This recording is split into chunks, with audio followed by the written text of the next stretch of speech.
Welcome, guys. I'm here for another episode of The Lock-In. I'm not with Dara. He's not with me right now. We're in Dublin for the Irish Open. I assume he's at home grinding. This is our day off. We took a Thursday off.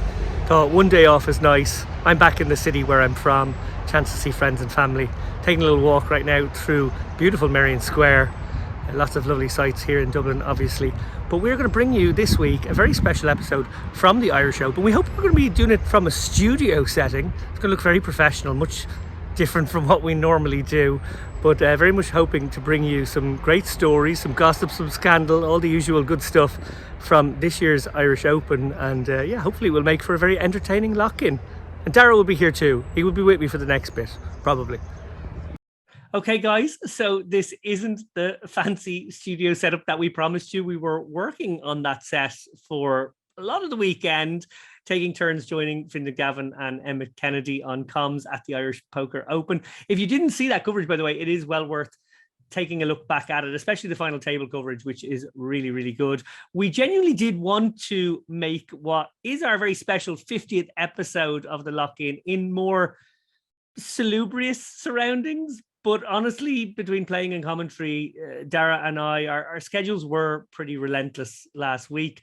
Dara, you join me now from your usual lock-in location. I'm in mine too. Happy 50th.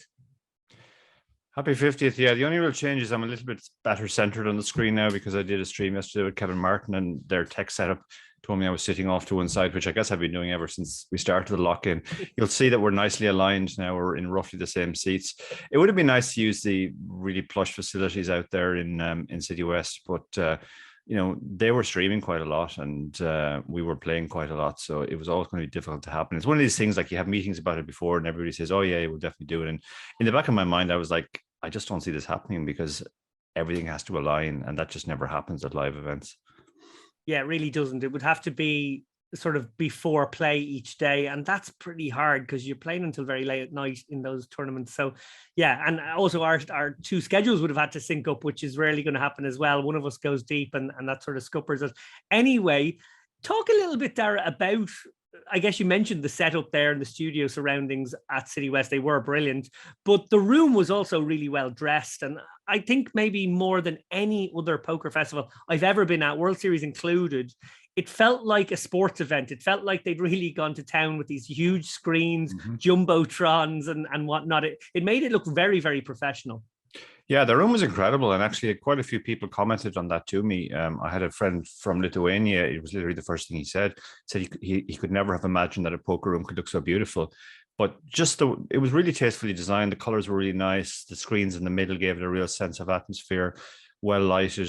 And then you had the area where the studio was, essentially the feature table. The whole thing was just really well put together.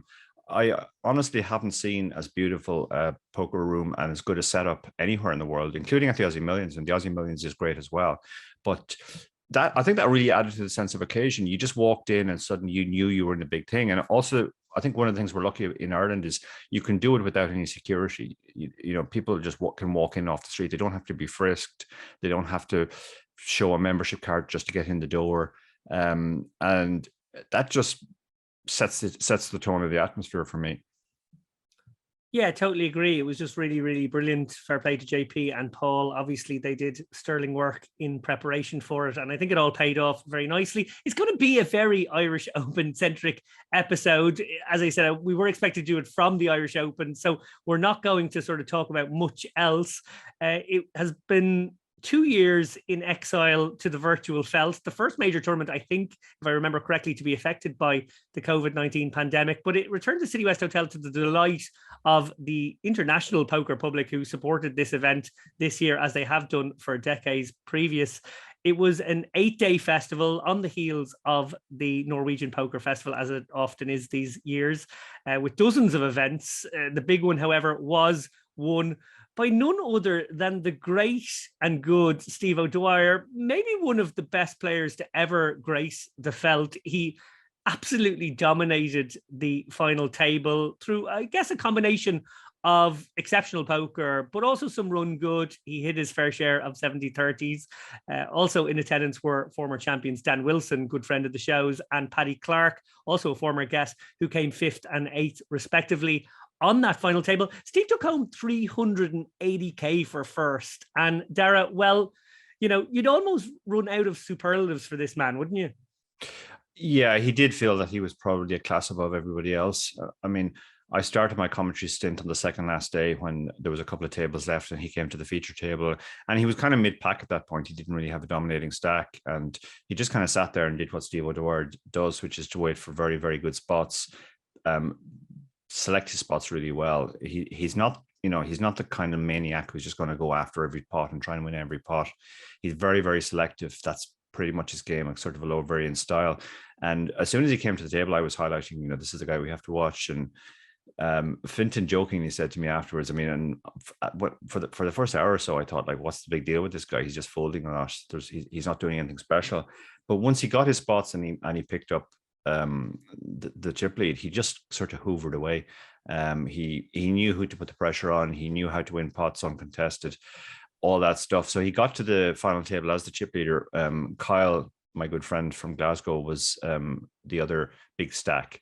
And Kyle's a great lad as well. Kyle's been around for years. Great character, great player. So it was quite interesting. And they approached the start of the final table very, very differently. Kyle just sort of went for it, three betting with stuff like Queen Six suited, etc. Whereas Steve was taking the much more cautious style. But he just gradually hoovered up. I mean, he knocked everybody out on the final table, I believe. And I mean, to be fair, he did run very well. And he had a very good seat. Kyle was hampered by the fact that he was to the immediate right of Steve, who was the only player who covered him. So it wasn't that much of a surprise that those two guys got heads up. No, it sure wasn't. And I suppose even though Steve did KO everyone, as you pointed out, an extraordinary thing to happen, actually. I don't think I've ever heard that happen on a final table before. It's fair to say that there were actually some great poker performances on show as well from the other players. Kyle, you mentioned. In particular, I want to highlight actually our good friend Dan Wilson, who really impressed with the short stack. We are something of the connoisseurs of short stack play on this show. And we particularly enjoyed Dan's ninja skills as he moved from 9th and managed to get himself 5th. I'm delighted to say, actually, that on our very next episode of the Chip Race, we will feature both Steve and Dan, unless one of them doesn't show up. I don't think that's going to happen. Steve, who is normally reticent and unlikely to do an interview. In fact, he turned us down once before, did say that it's only fair that if I win, the national championship, the Irish Open, and 380k taken out of the Irish poker economy, I should probably do a 30-minute interview. So fair play to him on that. I did go up to him with about 12 to go. I think he was probably chip leader or second in chips at the time. And I said, Steve, if you win this, you have to come on the show, right? And he's like, okay, but only if I win. So he clearly only a 95% chance then. Yeah, exactly. Well, I just said to everybody, well, you heard it here now. There's no way, no backsies from that one. But look, there were more than just the main event in action over the week. There was actually quite a brilliant schedule. Before we move on from Dan, yeah, I mean, that was an incredible performance by Dan. And obviously, we're both biased because Dan's a close friend of ours. And in the interest of full disclosure, I spent the morning of the final table running HRC Sims for Dan on the starting stacks, what his ranges from every seat should be. So I would have been very, very disappointed if he'd made a mistake with the short stack early on. But there were those two hands which basically almost certainly saved him. The ace king versus ace queen hand, which will be on the chip race, and we'll get Dan's thoughts on it. When the ace hit the turn, I thought, okay, this is the end for Dan. Yeah. Can't see him getting away, but he somehow managed to get away. And then he was down to about 12 big blinds, and he picked up pocket nines under the gun. And I think most people would just shove at that point, but Dan raised and managed to avoid the cooler. He would have run into queens and ace king behind. So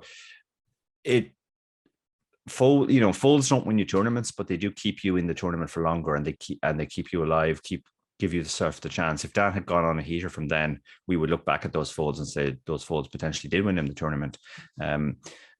But yeah, amazing performance by Dan. I'm actually going to be very interested to run the ace king, ace queen hand, because quite a few people have said to me that they think even though he was correct on this occasion, it was an incorrect fold on the turn.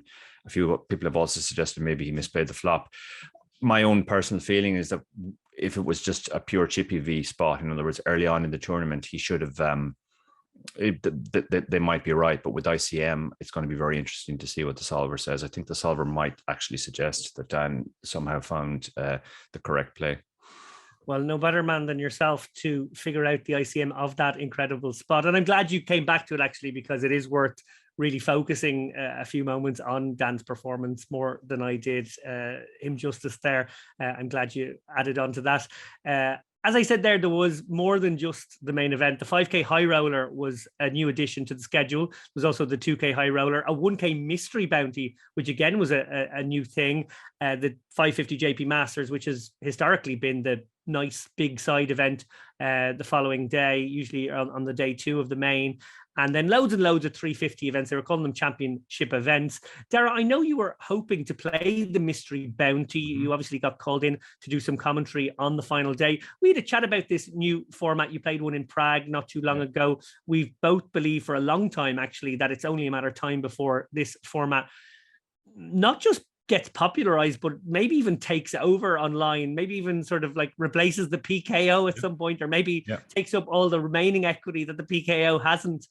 Can you explain what a mystery bounty is for maybe anyone out there who doesn't know? Yeah, mystery bounty is, first of all, it's not a PKO. It's not a case of you knock somebody out and you get an immediate bounty and some part of it goes on your own head. Essentially, when you knock somebody out, and second of all, the bounties don't kick in until day 2. So if you knock somebody out on day 1, there's no bounty.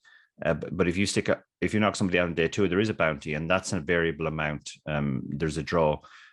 Everybody's guaranteed a certain minimum amount, and most of the bounties are the minimum amount. But then there's a larger amount, and even larger amount, and one very big prize. In the case of the Irish Open, I think it was 20,000 was the maximum bounty. Now the buy-in of the tournament is only 1K, so that's pretty significant. And essentially, what that means is that normally in a PKO, at the start of a PKO, the bounties are very significant and ICM doesn't really matter.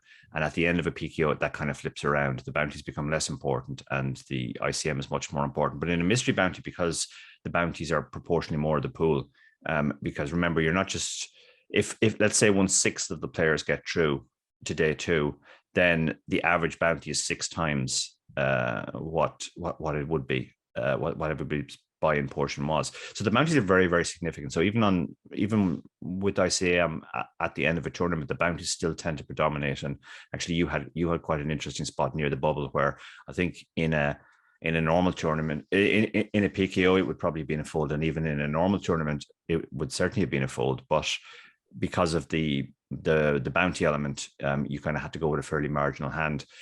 They're very, very popular because of that big first prize, and that's kind of what people focus on. But actually, they're also quite interesting because there's quite a lot of maths you have to work out. What's the average value of the bounty? How do you convert that into? How does that affect your strategy at the table? How much does it widen your ranges? How differently should you play certain types of hands, etc., etc. So it's a whole new world. It's an area that there's almost no content written on. I've written one strategy piece for pokerstrategy.com, I think, on the things. And to echo what you said earlier, I had a book meeting with Barry this morning to talk about our next book, but we are toying with the idea of making the one after that about mystery bounties, because we do feel that it's really going to catch on as a format and potentially replace PKOs. That's kind of likely. So it's kind of good news for us and bad news for us. If PKOs disappear out of fashion, then our second book is kind of rendered redundant. But if mystery bounties really take over and we're the first book on the market, that's obviously good for us. It's a very interesting format, and I'm still kind of grappling with the maths of certain things. And I'm looking forward to running a lot of sims and see just how different it is. I think it could be the kind of thing where, you know, in satellites, you have fold everything spots. I think in this, there's going to be a lot of shove everything spots or play everything spots. Yeah, I think you're absolutely right. You said there, it's a whole new world. It sounds like it's a whole new book as well. And that's exciting that you might get to the forefront of that. I don't think PKOs are in danger on the online felt. I think they'll still have a place, although I can see mystery bounties being sprinkled in as much. But in live, PKOs are very awkward to run. So I can absolutely see mystery bounties sort of maybe taking over the live arena in the way that PKOs took over the online one. I can absolutely see that happening, and that would be my prediction personally. Yeah, it's going to be interesting to watch what happens with the online mystery bounties. I kind of feel that they're not going to be as exciting online because a lot of the excitement is just being in the room and seeing people throw out bounties and people cheering when some are booing probably the people left in the tournament when the big bounty goes, and that really adds a unique sense of occasion to it. Online is going to be a little bit different. It's just going to be you knock somebody out and you see your balance go up by a certain amount. I don't think there's going to be the same ceremony about it. So yeah, I think you're right. I don't think PKOs will completely die online. I mean, one of the problems we had with the second book, the PKO book, and it's the reason why of the three books it's sold the least, is that they are almost exclusively an online phenomenon. I think mystery bounties have a future online as well. I do think there will be a certain demand for them, but I think live they're going to be huge. I mean, I could literally see a future where half the tournaments, half the side events are mystery bounties because I think they're so popular, such a popular idea, and recreations absolutely love them. And I think it is actually in the interest of recreations too. I mean, professionals kind of hate adding variance and a lottery element to it, but that's actually in the interests of the recreational players. It sort of spreads the money around more based on luck rather than pure poker skill. And for the players who don't have the time to put in the same amount of study and effort, I think that's to their benefit. Absolutely. Well, looking at some of the results from the Irish Open, our former newsman Ian Simpson cashed 3 out of 4 events, including the 5K and the JP Masters. Fair play to him. He also was fairly close to the money in the main. He had a big stack in the main. I kind of didn't know what happened. Dara, you and I were trying to, get through with shorter stacks. He had absolutely heaps.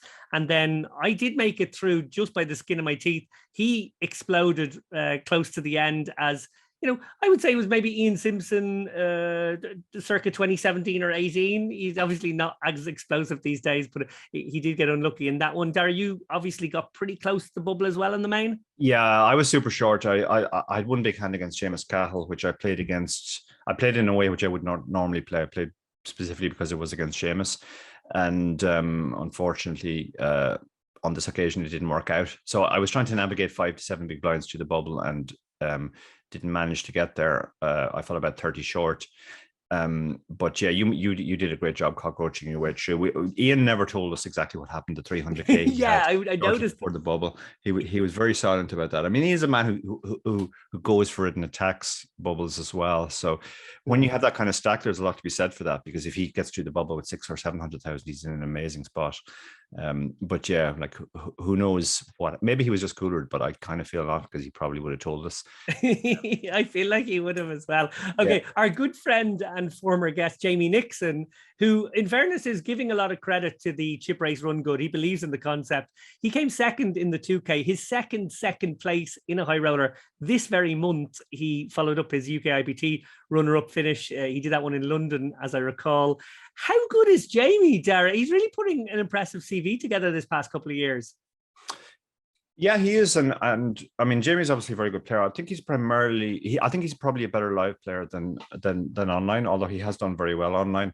And he has addressed a lot of the technical leaks that he had, say, a few years ago. So he's a much more technical player these days. And when you combine that with somebody who reads people very well, uses table image and picks up on stuff very well, and all the other live skills, then you do have a live force. But obviously, I mean, it always comes with the caveats that he's obviously running pretty well as well. But it's not surprising to see Jamie go on a heater, let's put it like that. And he's a very nice lad too, so very happy for him. And speaking of very nice lads, before we move on from the mystery bounty, the winner is a former student of mine, Johnny McCullough, who's one of the nicest lads you'll ever meet on the Irish poker circuit, and also a really good player, guy who studies really, really hard. So I'm very, very happy to see him take down the mystery bounty. I'm delighted to hear that as well. That's great news too. Speaking of people with impressive CVs, our former guest, Alex Kulev, he was on the show not too recently, so maybe he can claim some chip race run good too. He's going from strength to strength. He is the 2021 Irish GPI #1, obviously, as well. And he did something quite remarkable in the main event. While he was playing day 2 and building a big stack, I might add, he also played the 5K GG mystery bounty on his laptop. By the time it was bagging up time in the main, he was pretty deep in that one, and he ultimately took the event down for almost 300k, which is basically like winning first prize in the main event of the Irish Open. Dara, I said to a few people who I think looked at me a bit curiously that I already thought that in a short space of time he could be classified as one of the great Irish poker players. That might sound like a bit of hyperbole to some, but there really are some extraordinary results on this young man's resume. He's also a genuine triple threat, live, online, cash games. He can kind of do it all. How insanely good is Alex? Do you rate him like I do, Dara? And am I going a bit far putting him in that sort of like all-time Irish category already? It might feel a little bit premature. He's obviously a sick good player, but again, the same thing I said about Jamie.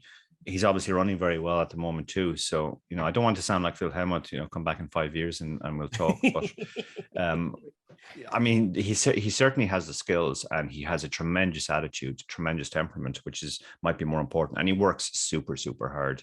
So long as he keeps all that going, yeah, I think success is almost guaranteed. I mean, he does have his detractors as well. I believe you weren't too impressed by. Yeah, I want to point out that even though I'm rating him so highly and talking him up here, he is actually my new poker nemesis, because he knocked me out of the my first bullet of the Irish Open main, flatting 9-6 off suit on the button. Very disrespectful call in my view, and flopping a straight. So I was just dead to rights. He also told me that he had the option to win either the Bulgarian or the Irish GPI number one last year. He could have claimed citizenship for either, but he chose to be Irish purely because he thought I didn't deserve it. I was in second place. So screw him. He's done us all a service then. I mean, Smith said this to me too. Like Smith said how bad a reflection of Irish poker would it be if the GPI number one is David Lappin, a washed up old content creator who's so bad that young lads are flatting 9-6 on the button against him. And glad you called me a content creator. I thought you were going to use another word when you started with a C there. Yeah, and yeah. So yeah, fair play to Alex for that. And he did us all a service. Although I believe you're probably topping the rankings again at the moment, so we all need to get our finger out to stop that happening. We can't have you going around forever telling us that you're Ireland's number one live poker player. That would be absolutely unbearable. It is a significant motivator. I would have thought that the fact that Steve O'Dwyer, I don't think, is down as Irish on the GPI, at least at the moment. It's probably kept me in that spot for a while. Yeah, I think Dan Wilson and Clicky might. Oh yeah, I'm in trouble now. Might have you in trouble by the end, and actually also just a shout out to a couple of other Irish players who did really well in the main event. Rus, who is obviously not originally Irish, but is very much an honorary Irishman these days, lives in Ireland, plays on the Irish circuit. He did a tremendous performance to get to the final table. Tommy Galazunas is in the same category. Lucky Mo, like there's no more dub person than Lucky Mo, and we were very, very sad to see him fall short of the final table. It would have been epic. But yeah, speaking of enemies of yours, as you've now decided that Alex is your enemy, I believe you wrote a piece and gave some interviews on another enemy of yours, William Kassouf. You're the third person to tee me up. It like, I know some people think I kind of go around looking for attention and looking for clicks, like as if it's got some kind of currency and it'll make me rich someday. Emma Kennedy brought this up on the live stream and kind of put me on the spot. Then Laura hit me with it in a live interview, and then okay, fair enough, I did write about it because I sort of wanted to clarify my views a bit as well. Now, thanks a lot, Dara. I was hoping I wouldn't have to mention this, but look, I suppose here, I'll tell you what, we can do better in my own words rather than me talk more about it. I've asked permission from the guys at Irish Open, can we use this clip? So it's a short clip and we'll go to it now. There was a bit of controversy earlier as one of our players, well, Mr. Will Kassouf, I want to hear your opinions on him, because I think they're quite strong opinions. Well, look, he has a scandal in his past. He did palm chips in the Grosvenor Casino several years ago. I would view him with suspicion, to be honest. When he's at my table, I'm keeping a close eye on my own stack. I think, he's deft with the palming, and, guys need to watch out. The genuine PSA out there, if you're at the table with him, you should be careful, because I don't trust the guy, and I had to play poker with him for 2 half days during this festival so far, and I had to keep my eye on my stack at all times. I mean, he's putting on the bravado though. He's still going at it like he always does. Yeah, he's sort of a David Brentish character in poker at some level. When you go back to that World Series coverage from a few years ago, he was sort of a tragic figure at some level. I know people enjoyed the banter. I think most people who had to sit with him didn't. To see someone like Kenny Hallert, who's a great pal of mine and a very, even-keeled, steady guy, be as annoyed with the person as he was and as happy to see William bust that main event as he was, I think speaks volumes for how much he was driving everyone crazy. He does, we were having a lovely day 1C, I think it was, before he arrived, and then the talk, which is not original. It's the same 7 catchphrases over and over again. He does your head in, but the worst part of it is he slows the game down terribly. We played half the hands once he arrived. It just creates a horrible atmosphere at the table. Nobody enjoys it. Nobody thinks he's funny. And I just, I wish he was blacklisted, to be honest. I mean, we got to have a few bad boys, loudmouths in poker, or it'll be a bit boring, no? Well, look, it certainly makes it interesting. It certainly creates controversy, and I'm sure people will write articles. I might write one myself about it. But at the end of the day, you'd rather be in a safer environment without people that you feel might, put their hand in your pocket. Okay, so Dara, I must say that I expected some blowback from both that interview you just watched and the article I put out, and it did cross my mind, I will say, to deflect the question both from Emma and from Laura, but I guess that's not really in my nature. And I just preferred to give an honest take, to be honest. Do you think that I was too savage, I suppose? Like, it's almost 4 years ago. Will did get punished for what he did at the time. He lost his deal. And sort of bringing this up again, I think some people might feel like I'm bringing up ancient history. I suppose he was at the table with me and I caught him in some silly lies and stuff. And that, but, ultimately, should this just be kind of let go and let be part of his past? Or is it sort of like he's a pariah out there? He stole once, he could steal again, and people do need to be watched. Like, I suppose I'm hearing all the feedback to the articles, and I'd sort of like to know whether I've overblown this. Yeah, this is one of your pieces that you wrote that I actually got a lot of feedback on too. There's a certain class of people who are afraid to give negative criticism to you, but for some reason they come to me and say, "I don't like what Dave's doing there," and I'm happy to talk it out with them rather than just go, "Well, why don't you talk to Dave about it?" I think from what I gather. And I mean, there are some very, very reasonable people who are uncomfortable with the piece that you wrote. So I don't want to, I don't want to wash that away. And I think what I would say is that you were asked by Emmett about this, and you obviously responded, and I think you responded fine. I don't think you have to hold back in that spot where you're asked a direct question. And similarly, when Laura followed it up, you answered again. I think where a lot of people felt uncomfortable is then you went on and wrote the article, so it just feels like you're banging the same drum constantly, and you don't need any prompting for this. And all of the stuff that you mentioned was pretty much old news. We pretty much we all know about the incident which resulted in him losing his sponsorship deal, and he did pay a very heavy price for that. And there is a sort of a feeling, well, he did the time. He did the crime, he did the time, but now we don't talk about that forevermore just because that.